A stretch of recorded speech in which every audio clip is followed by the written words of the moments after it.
A lot of people think that buy now, pay later services are completely harmless as long as you don't miss your payments. No. Here are a few comments on my video explaining exactly how BNPL works. Great companies never had a problem with any of them. The merchant wouldn't have BNPL as an option if they couldn't afford the costs. I was able to buy Christmas gifts with these apps. Whoever created these deserves an award. Well, they do get an award, profits, which they get from getting a cut of all sales from merchants who will then raise prices over time.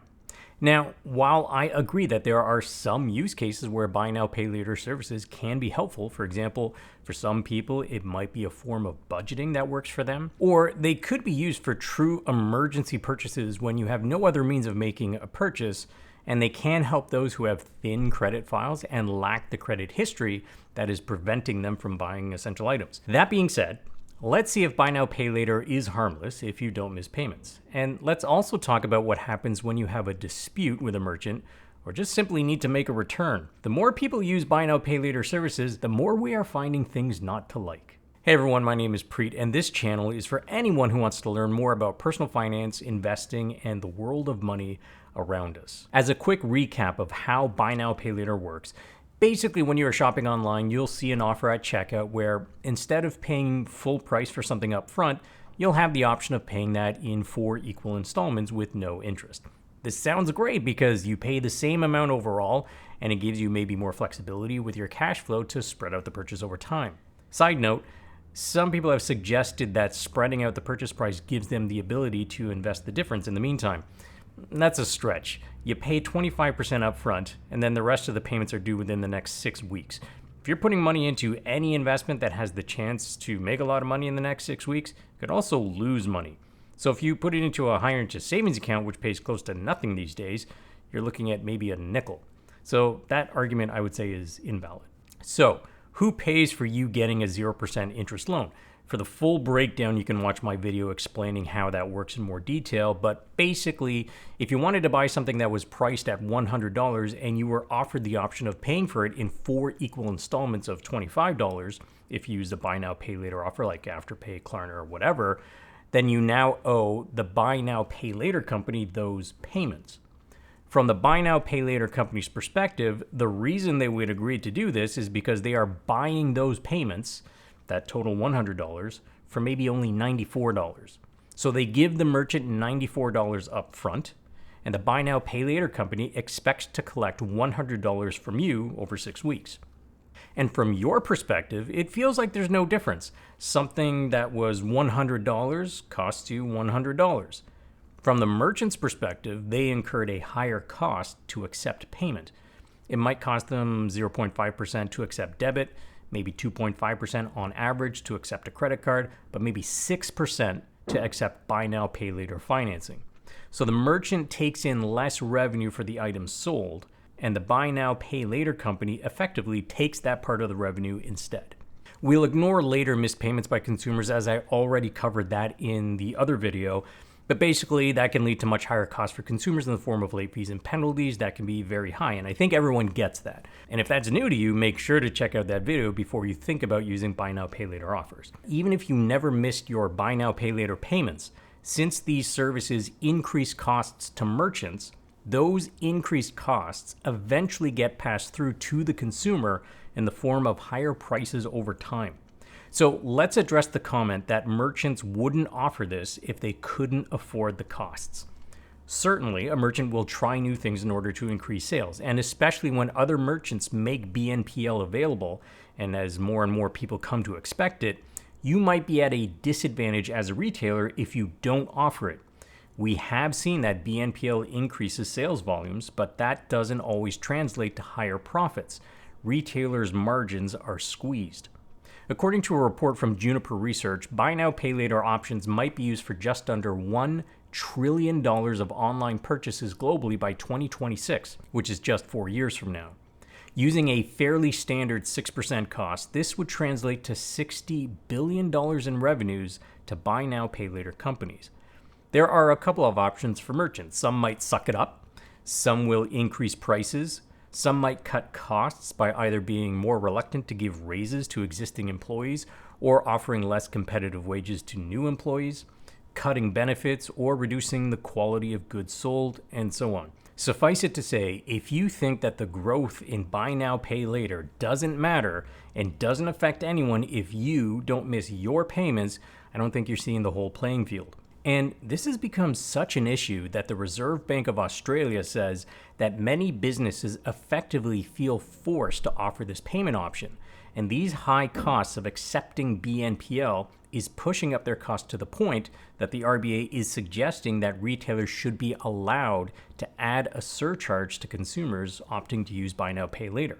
This could potentially result in seeing an extra 4 to 6% cost added at checkout to make the costs of buy now, pay later more visible to the public. So if you think that merchants wouldn't offer BNPL today unless they could afford it, don't forget that they may be effectively trapped into offering it whether they want to or not, and these higher costs will have repercussions in some form. For people who are using buy now, pay later services and you don't need to, let's now look at a few other reasons why you might want to consider other payment options instead. 1. Buy now, pay later loans might not have any buyer protections. For example, you might not be able to dispute a charge like you can with a credit card. Let's say you make a purchase online, but the product never arrives. Good luck complaining to the buy now, pay later company. From their perspective, they provided you a loan, and they expect your payments.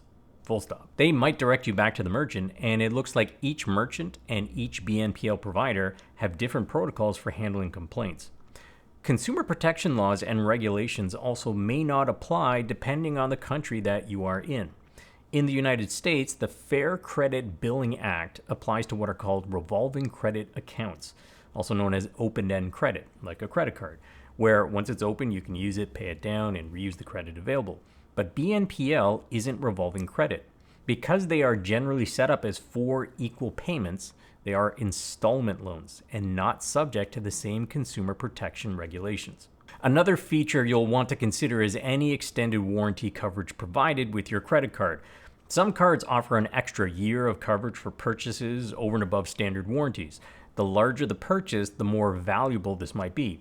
Now, you'll have to weigh this against any interest incurred if you have to spread out your credit card balance repayments over time. While it is hopefully a low likelihood event, you can run into situations with buy now, pay later where you are required to complete your 4 payments even though you haven't received your item, and you may not have much recourse. 2. Returning an item may be a hassle. If you make an online purchase from a store that has a physical store location near you and you try to return that item in store, you might not be able to if you used a buy now, pay later service. While some BNPL providers do have a mechanism to allow for this, many do not. You might have to head back home and mail back the item instead. Some stores will require you to initiate the refund on the buy now, pay later provider's website first and then coordinate with the merchant as well. And to further complicate things, some merchants will provide you with a separate credit. For example, they may send money to your debit or credit card, but you still have to let the buy now, pay later installment payments get charged.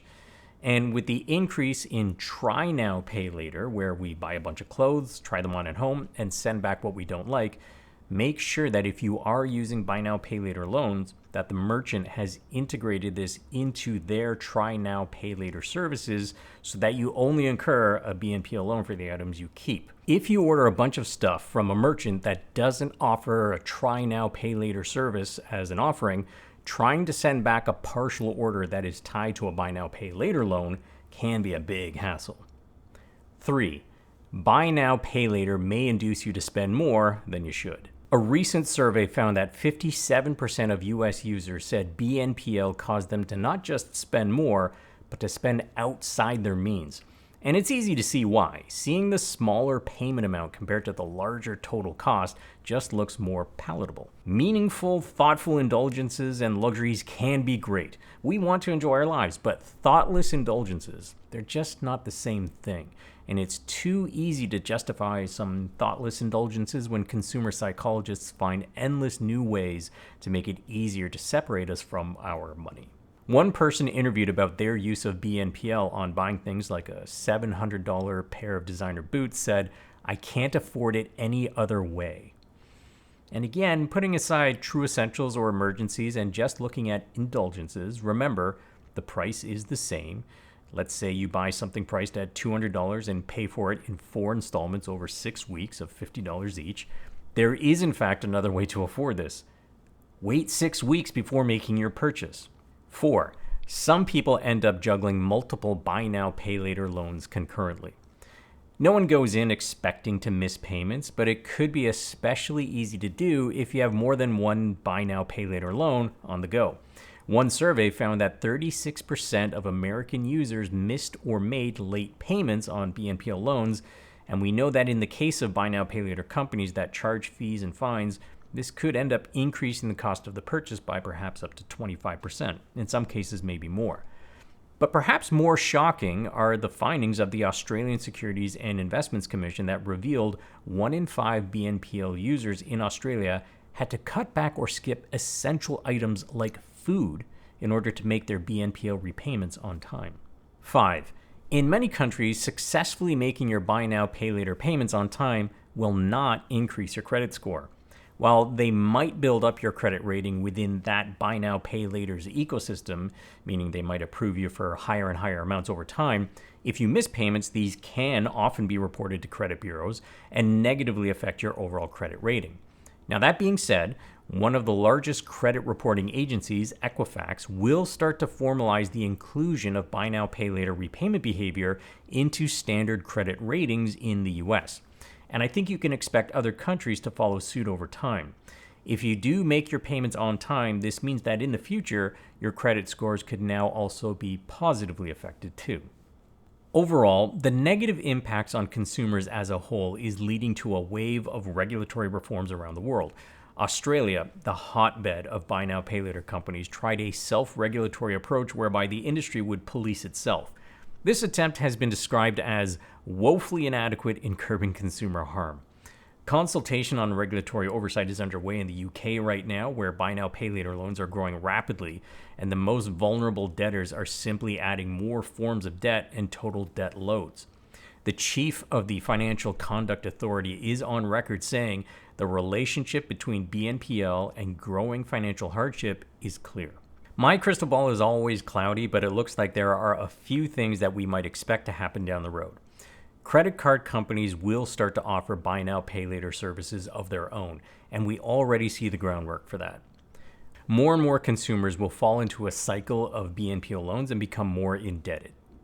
Regulations might evolve to either allow merchants to charge a surcharge when consumers opt for BNPL, or to increase consumer protections for things like refunds and billing disputes.